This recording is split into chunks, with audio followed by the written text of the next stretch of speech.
اے ایمان والو، بے شک مشرک بالکل ہی ناپاک ہیں، وہ اس سال کے بعد مسجد حرام کے پاس بھی نہ پھٹکنے پائیں۔ اگر تمہیں مفلسی کا خوف ہے تو اللہ تمہیں دولت مند کر دے گا اپنے فضل سے اگر چاہے، اللہ علم و حکمت والا ہے۔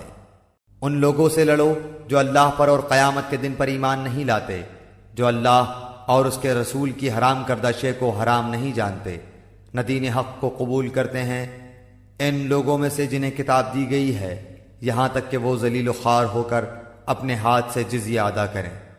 یہود کہتے ہیں عزیر اللہ کا بیٹا ہے، اور نصرانی کہتے ہیں مسیح اللہ کا بیٹا ہے۔ یہ قول صرف ان کے منہ کی بات ہے، اگلے منکروں کی بات کی یہ بھی نقل کرنے لگے۔ اللہ انہیں غارت کرے وہ کیسے پلٹائے جاتے ہیں۔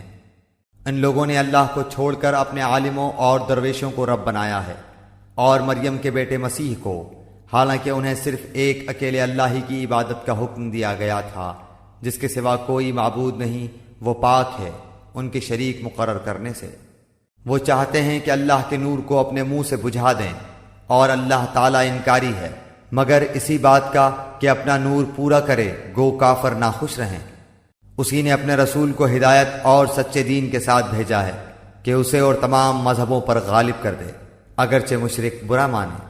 اے ایمان والو، اکثر علماء اور عابد لوگوں کا مال ناحق کھا جاتے ہیں اور اللہ کی راہ سے روک دیتے ہیں، اور جو لوگ سونے چاندی کا خزانہ رکھتے ہیں اور اللہ کی راہ میں خرچ نہیں کرتے، انہیں دردناک عذاب کی خبر پہنچا دیجیے۔